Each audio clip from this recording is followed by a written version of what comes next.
पढ़ लूं, मूवीज देख लूं, कोई कुछ नहीं होता। अच्छा, आप हॉरर मूवीज देखती हैं? जब रात के टाइम मेरे ध्यान में आती हैं फिर मुझे बहुत ऐसा ही होता है। लेकिन आप हॉरर मूवीज वगैरह ज्यादा शौक से देखती हैं?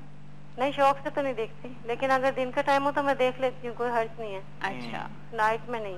नहीं देखे उनको, हम आपको देखने से मना नहीं करेंगे, मैं इसका बताऊंगा तरीका। आप मेरा नंबर भी ले लें, इंशाल्लाह मैं आपको बताता हूँ कि इसका तरीका क्या है, इसको डील करने का।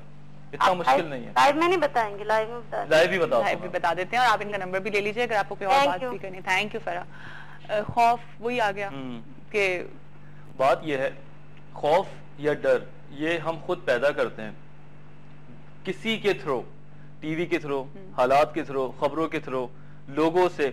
मैं लास्ट टाइम भी बात करना चाहता था और टाइम कम था कि हमारी लाइफ के अंदर इल फाउंडेड बिलीव्स बहुत हैं, ठीक है ना। हमारे पुराने अकीदे बड़े चलते आ रहे हैं, बिल्ली रास्ता काट जाएगी तो काम ये हो जाएगा, ठीक है ना। चुड़ैल की शक्ल ऐसी होती है, ठीक है। भूत उल्टे पाँव देखो तो भाग जाओ, भूत ऐसे होते हैं, तो या नमाज को आप यूं कर दे तो शैतान नमाज पढ़ लेगा। मतलब कम से कम अगर वो एक और होता था, वो मुझे याद है बचपन में कि वो थैली अगर घूम रही है तो उसके अंदर जिन है, उसके अंदर जिन, मतलब टांगे लटका के बैठोगे तो जिन चिपक जाएगा। अब ये चीजें जब हम बच्चों को बताते हैं, होता है क्या है कि हम बच्चों को किसी छोटे छोटे काम को मना करने के लिए बातें बता रहे होते हैं, ठीक है, या हमारी बातें चलती आ रही होती हैं। अब जब हम बचपन में ये बातें सुनते हैं तो हमारे अंदर एब्जॉर्ब होती जाती हैं, ठीक है ना। और हमारे ब्रेन जो हमारा जो हार्ड डिस्क है वो बहुत खाली होती है, ठीक है। जो चीज आपको सुनाई जाती है एज इट इज हो जाके आपके ब्रेन में चिपक जाती है। अब आप लोग को लगता है कि हम भूल जाएंगे, लेकिन यकीन करें कि पूरी एज में वो काम चलता जाता है। फिर हम मीडिया से फिल्म्स देख रहे होते हैं, हॉरर मूवीज देख रहे होते हैं, इसी किस्म की और चीजें भी हैं जो हमारे साथ माइंड में सबकॉन्शियस में चिपक जाती हैं। हाँ, अब आप डेफिनेटली, ये तो बड़ी ऑब्वियस सी बात है, अगर आप जाके हॉरर मूवी दिन में देखेंगे तो 4 बजे तो आपको भूत नजर नहीं आने वाला। वो दिमाग में जो आपके रहेगा, हो सकता है वो उसी माहौल में नजर आए जो मूवी में माहौल था, ठीक है। तो आप बिला वजह एसोसिएट करते हैं, हालांकि इर्रेशनल होता है। वही घर है, वही घर में सब लोग होते हैं, वहीं पे लाइट चल रही होती है और उसी घर को आप रात को देख के डर रहे होते हैं। इसकी एक्सरसाइजेस होती हैं। अच्छा। हम बताते हैं इनको, पहले स्लोली उनकी फैमिली को एक बार बता चुके होते हैं। नहीं तो इनको क्या करना चाहिए अभी, अगर ये कोई ट्रीटमेंट चाह रही है? सबसे पहले तो इनको अपने पार्टनर को बताना चाहिए, ठीक है, बिल्कुल शेयर करें, क्योंकि मेरे साथ ये प्रॉब्लम्स हैं। जो इनके घर में बुनियादी रिश्तेदार हैं, अगर शौहर है तो वो उसी रोशनी में उसी जगह पे बैठ के उनको लेके जाए, मतलब लाइट्स ऑन की बगैर उनको ले जाए, देखो उनको बताए, हर चीज बताए कि हमारा नॉर्मल घर है। ये बार बार रिपीट करने से उनकी वो जो माइंड में फिक्सेशन है वो चेंज हो जाती है। और फिर एक टाइम ऐसा आता है कि ये बासानी वहां पे बैठ सकती है। लेकिन एक बात जिया, इन चीजों से भागना नहीं चाहिए। अच्छा, हाँ, इन चीजों को डरना नहीं चाहिए। अगर आपको डर लग रहा है तो आप जाना छोड़ दें। आपको वक्ती तौर पे लगेगा आपने उसमें काबू पा लिया, लेकिन आखिरी में ये होगा कि वो चीज आपके अंदर बढ़ती जाएगी। अच्छा। इसको हम किसी भी तौर पे छोड़ नहीं सकते। लेकिन अभी टॉपिक से थोड़ा हट रहे हैं, लेकिन देखें हमारे यहाँ ये चीज तो है ना कि जिन भी हैं हमारे यहाँ, ठीक है ना। इस तरह की सारी चीजें जो होती हैं वो हमारे इर्द गिर्द होती हैं, ठीक है, तो और लोगों को नजर भी आती हैं। तो फिर लोग किस तरह से इन सब चीजों से डरें? अब जाहिर है उनके दिमाग में वो खौफ तो बैठ जाएगा ना, अगर किसी ने कभी कोई चीज ऐसी देख ली है तो उसके माइंड में वो चीज तो बैठ गई है, तो फिर वो उससे किस तरह से निकले? देखो, बात यह है, अच्छा सवाल है बहुत। बात यह है कि मौत भी तो बरहक है ना, ठीक है ना। हमें पता है कि हमें सबको मरना है, लेकिन हम जीने के इंतजाम क्यों करते हैं? हम क्यों चाहते हैं कि हम जीते हैं? हम पैसे बनाते हैं, सेहत बनाते हैं, करियर्स बनाते हैं अपने, हालांकि हम सबको पता है कि हम एक दिन मर जाना है। इसी तरह कुछ चीजें जिंदगी में हमारे हैं, लेकिन उनको सोचने से, उनको माइंड में रखने से अपनी लाइफ को डिसफंक्शनल तो नहीं कर सकते। ऐसा तो नहीं है कि आज हम सोचें कि यार हम सबको तो मर जाना है और हम सारे काम करना छोड़ दें। इसी तरह ये भूत वगैरह बहुत माइनॉरिटी है, ठीक है ना, इंतहाई माइनॉरिटी, मतलब हजारों में एक को भी नजर नहीं आता। आप लोग लॉजिक में क्या कहते हैं? आप लोग कहते हैं कि ऐसा कुछ नहीं होता। नहीं, मैं ये कहता हूँ कि बीइंग अ मुस्लिम ऐसा होगा, ठीक है, ऐसा है। लोग जो बातें करते हैं हो सकता है ठीक है, लेकिन जो हमारे मौलवी हजरात हैं, कुछ और भी पीर फकीर हैं, वो इन चीजों को बाकायदा मैक्सिमाइज कर रहे हैं, ठीक है ना, और उनके थ्रू वो नफ्सियाती बीमारियों को मैनिपुलेट कर रहे हैं। सही। ये चीज के मैं बहुत खिलाफ हूँ। मैंने एक कैंपेन भी चलाई थी कुछ अर्से पहले, 2-4 पीर्स को मैंने पकड़वाया था इसी वजह से। अच्छा। कि वो हमारे शिज़ोफ्रेनिक पेशेंट्स को या चर्च इंड्यूस साइकोसिस को वो भूत और प्रेत का झांसा देके उनको खूब पिटाइयां कर रहे थे। अच्छा, हाँ, ऐसा हो रहा था। अच्छा, ठीक है, हम वापस आते हैं अपने टॉपिक की तरफ। तो वही फियर एंड फोबिया को डिस्कस करते हैं। वो कौन से ऐसे फोबियाज हैं, कॉमन फोबियाज क्या हैं जो हमारे इर्द गिर्द हमारी लाइफ में होते हैं? मैं टॉप 3 लेकर आया हूँ। अच्छा। ताकि वो बताऊं जो हमारे पास पेशेंट्स आ रहे हैं और उन पेशेंट्स की वजह से फैमिली में जो प्रॉब्लम्स आ रहे हैं। नंबर 1 तो ये है मोटा ना होने का फोबिया। ये बहुत कॉमन है, खासतौर पे हमारी फीमेल मॉडल्स के अंदर, हाँ। हमारे सेलिब्रिटीज के अंदर, और उसके बाद जो हमारी जॉब्स करने वाली लड़कियां हैं उनके अंदर, हाँ। और फिर शादी होने वाली लड़कियां हैं उनके अंदर, और फिर मर्दों में भी अब चीज कॉमन होती जा रही है कि अच्छा। जब से हमारा मीडिया ने इतना इन्फ्लुएंस किया है कि फिटनेस क्या चीज है, हाँ। जहाँ पे ये बहुत ही पॉजिटिव हमें एक चीज दे रही है, वाइब्स आ रही हैं पॉजिटिव, उसके साथ साथ कुछ चीजों में हम नेगेटिविटी भी लेकर आ रहे हैं। हम जब किसी भी चीज की एक्सट्रीमिटीज पे पहुंच जाते हैं तो हमारे साथ प्रॉब्लम्स आने लगते हैं। ठीक है, ये हमारा पहला फोबिया है। पहला फोबिया है कि मैं मोटा ना हो जाऊं। ठीक है, दूसरा नहीं, इसको मैं थोड़ा सा और बताऊंगा। इसमें होता ही क्या है कि इसमें ये होता है कि जब आपको आपके अंदर से ये थॉट्स आती हैं कि आप मोटे हो रहे हैं, आप ओवरवेट हो गए, तो बड़े मजे की बात है। रिसर्च भी, और ये जो रिसर्च से ज्यादा मेरा अपना अमली तौर पर तजुर्बा है कि लोग मिरर में अपने उन हिस्सों को देखते हैं जहां से उन्हें मोटा नजर आ रहा हो। हाँ, खास तौर पे यूं करके देखेंगे, वो ऐसी ऐसी जगहों से खुद देखेंगे, देखो मैं मोटा हो गया। वो दरअसल अपने अंदर वो चीज को ढूंढना शुरू कर देते हैं क्योंकि उनके पैराडाइम में वो चीज नजर आ रही होती है। फिर वो उन चीजों की वजह से एंजाइटी का शिकार होने लगते हैं। अच्छा, ठीक है ना। फिर वो अच्छा, ये किसी भी एज से स्टार्ट हो जाता है ये वाला फोबिया? मतलब एज से किसी भी एज से ये चीज स्टार्ट हो जाए? एज से हाँ, ये अमूमन 19, 20, 21 के बाद होता है। टीनेजर्स में बहुत चीज कॉमन होती है। पहले इसमें फेयर आता है या फोबिया स्टार्ट हो जाता है? देखो, फेयर आता है, डेफिनेटली फेयर आना भी चाहिए कि मैं मोटा ना हूँ।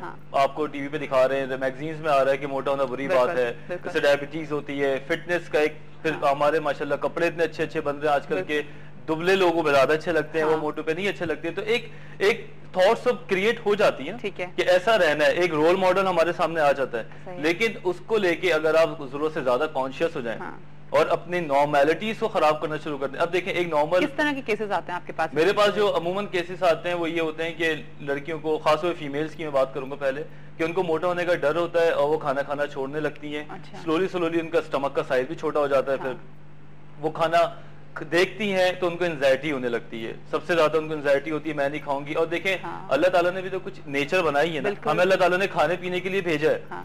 अगर आप अपनी टेम्पटेशन को जरूरत से ज्यादा कंट्रोल करेंगे, अपने आपको जरूरत से ज्यादा रोकते रहेंगे, तो क्या होगा? एंजाइटी बढ़ेगी। वो बहुत सारे लोग होते हैं ना, खैर मैं भी अक्सर ये बात बोलती हूँ कि हम तो जी पानी भी पियेंगे तो मोटे हो जाएंगे, या हवा भी खाएंगे तो मोटे हो जाएंगे। तो ये इसी में आ जाता है? ये इसमें आ सकता है। अच्छा। और इसमें ये भी आता है कि इससे ज्यादा क्लियर कट जो चीज आती है वो ये आती है कि आप दावत में जाएं, आप खाने को देखें, आपको एंजाइटी हो, लेकिन भूख तो लगती है ऑब्वियसली। अब आपने खा लिया, अब आपने जैसे खाया आपको गिल्ट होने लगता है। अच्छा। हाँ, गिल्ट होने लगता है बकायदा कि मैंने बहुत ज्यादा खा लिया है, मेरा वेट बढ़ जाएगा, मेरा पेट बाहर आ जाएगा। अब आप यकीन करें, उस खाने से आप लुत्फानंदोज होने के बजाय उसकी वजह से स्ट्रेस में आ जाते हैं। और आप पूरे टाइम ये करते रहते हैं। अच्छा, इसी को लेके अगर आगे जाएं, इस बीमारी को लेके आगे जाएं, तो फिर इसमें और साइकोलॉजिकल डिसऑर्डर्स पैदा हो जाते हैं, जिसको हम एनोरेक्सिया नर्वोसा कहते हैं। अच्छा। या बुलिमिया कहते हैं। बुलिमिया और भी बीमारियां रिलेट हो जाती हैं, ये बढ़ जाती है ना। पहले तो ये बिहेवियर प्रॉब्लम होता है, फिर ये साइकोलॉजिकल इशू बन जाता है। अगर इसी बीमारी को आगे लेके जाए, फोबिक कंडीशन को, तो होता ही है कि फिर लोग खाना खाते हैं और फिर अपने हलक में उंगली डाल के उसको निकाल देते हैं। यकीन करें, शादी में, मतलब दावतों में लोग ये कर लेते, खाएंगे और उसके बाद उनको इतना स्ट्रेस होगा, पैल्पिटेशन होगी, गुस्सा आएगा कि मैंने क्या कर लिया, तो वो खाने को निकाल देते हैं। अच्छा। अब आप मुझे बताएं, ये कौन सी नॉर्मेलिटी है? बिल्कुल भी नहीं। ठीक है ना। आप अपनी आंतों से खिंचाव पैदा कर रहे हैं, आपकी आंखों के नीचे हल्के पैदा हो रहे हैं, और ये बातें सबको पता होती है, लेकिन वो बावजूद कर रहे हैं। इसी तरह आप खाना ना खाने की आदत डालते हैं, जिसको एनोरेक्सिया कहते हैं हम, कि खाना आएगा लेकिन हम कोशिश करते हैं हम ना खाएं। हाँ, हमने बिला वजह से नई नई स्टोरीज बना ली है कि green tea is better than food. I don't know क्यों, ऐसा हो नहीं सकता। खाना खाना ही होता है, ग्रीन टी होती है। इसी तरह हेल्दी खाना तो खाया जा सकता है उसमें। एग्जैक्टली, है ना, लाइक हेल्दी खाना खाएं। देखिए, there is a difference between mindless eating and mindful eating. You should know that what you eating. ठीक है ना, just have a look before you eat, nothing else. ये थोड़ी कहते हैं हम कि आप बस सारा कोई पेट है, कोई गटर तो नहीं है ना। बिल्कुल। कि आप सारी चीज अपने गटर में डाल दें, ऐसा नहीं है। आप देखें क्या खाना है, क्या नहीं खाना। मेन्यूज आते हैं, आप ऑर्डर देने से पहले देख ले। मैं अपने मरीजों को कहता हूँ थोड़ी थोड़ी चीजें चेंज कर ले, लाइक डाइट पेप्सी या डाइट फला ड्रिंक। ठीक है ना, विदाउट मेयोनेज, नो चीज। तो खैर लो फैट इतना ज्यादा कॉमन हो गया, हर जगह पे हमें लो फैट चीजें मिल रही होती हैं। आपको बाकायदा मेंशन होता है, कैलोरीज बता दी जाती हैं, बहुत जो अच्छे रेस्टोरेंट्स हैं और जगहों पे भी, और आपके पास भी इतनी अवेयरनेस होती है कि आपको पता होता है। बहुत ईजी है एक्चुअली। बात यह है जिया कि जब आप दुबला होने और फिट होने के थॉट्स के साथ ही काम करेंगे तो आपको आपका गोल मिल जाएगा। लेकिन जब नफ्सियाती अमराज को लेके आप चलेंगे, फोबिया को लेके चलेंगे, तो फिर आपका वेट भी बढ़ता रहेगा। और आपको जिंदगी भर वो गोल अचीव नहीं हो सकते जो आप चाह रहे हैं। आपके अंदर डलनेस आ जाएगी, आप लेथार्जिक हो जाएंगे जब आप प्रॉपर खाना नहीं खाएंगे। कंटिन्यूसली एंशियस हैं, आप बेचैन हैं, आप नहीं खाते, आप पानी पी के गुजारा करते हैं, लोग आपके सामने मजे मजे खाने खा रहे हैं। होता है कि लोग पानी पी के गुजारा कर रहे हैं, ऐसा होता है। देखिए ना, पेशेंट डॉक्टर के पास कौन आएगा जो इंतहाई खतरनाक कंडीशन में पहुंच जाता है। तो हमारे पास अमूमन वो आते हैं जैसे कि डॉक्टर वजह दी 3 दिन खाना नहीं खाती, अच्छा 1 दिन खा लेती है, फिर 2 दिन नहीं खाती, हाँ। फिर ये हमें झूठ बोलती रहती है कि मैंने खा लिया है, मैंने खा लिया है। अब बात करो तो उसको लगता है कि ये मोटी हो गई है, हाँ। बावजूद ये संकीन हो गई है, बिल्कुल वीक होती जा रही है, लेकिन फिर भी हमें तायद करती है, हमें बताती है कि नहीं मेरा वेट बढ़ चुका है, ठीक है ना। और वो इतना डिनाइल में चली जाती है कि उसको लग रहा होता है। यहाँ पे भी फोबियाज स्टार्ट हो जाते हैं। इसमें डिनाइल भी आ जाता होगा ना, एक लेवल पे एक लेवल पे डिनाइल भी आ जाता है। अच्छा ठीक है, और दूसरा फोबिया बहुत फनी है, अच्छा? मजे का है, इसको कहते हैं कमिटमेंट फोबिया। कमिटमेंट फोबिया, इसमें लोग शादी करने से डरते हैं, ठीक है। अच्छा। हाँ, शादी करने से डरते हैं, लॉन्ग कॉन्ट्रैक्ट्स करने से डरते हैं। ठीक है। इसमें ये होता है कि मैं किसी चीज में उलझना नहीं चाहता।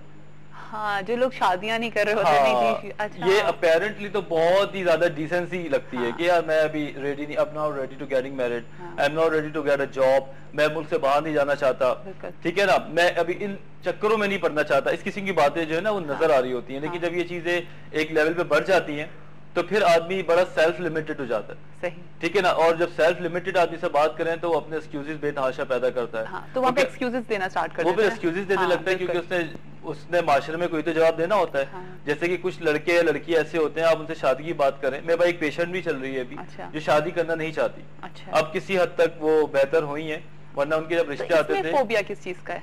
देखो उसमें फोबिया ये है कि पता नहीं क्या हो आगे जाके, I mean, मैं कंटिन्यू कर सकूं नहीं कर सकूं, मैं कंटिन्यू कर सकूं नहीं कर सकूं, पता नहीं आगे जाके मेरे हालात कैसे हो जाए। अभी तो मैं बहुत अच्छी लाइफ गुजार रही हूँ, हाँ। बाद में ये लाइफ मिले ना मिले, कोई प्रॉब्लम्स ना आ जाए, वही वाली बात आ जाती है, इर्रेशनल थॉट्स डेवलप हो जाती है, ठीक है। ऐसी सोचें जो हकीकत में नहीं होती, हाँ। ठीक है ना।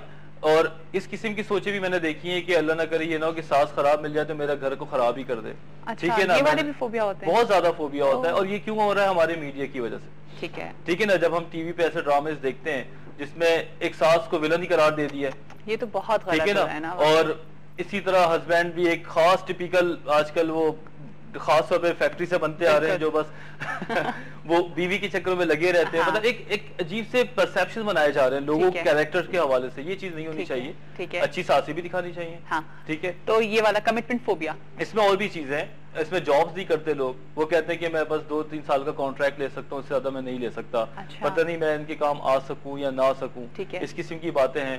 और भी मुल्क से बाहर नहीं जा सकते। मतलब कमिटमेंट फोबिया का मतलब ये है कि कोई भी चीज को जिसमें आपको कमिटमेंट करना पड़े, जिसमें आपको थोड़ा सा लॉन्ग टर्म जिम्मेदारी उठानी पड़े, आप वो चीज देने से डरते हैं, ठीक है, ठीक है ना। आप कोई जिम्मेदारी आप मुझे देंगी, मैं उसको क्लियरली मना कर दूंगा। I mean, वो जिम्मेदारी नहीं लेना चाहता, लेना नहीं चाहता, अपने आप को जिम्मेदार नहीं और उसको बड़ा हकीकत में लग रहा होता है कि शायद मैं ये काम कर ही ना सकूं।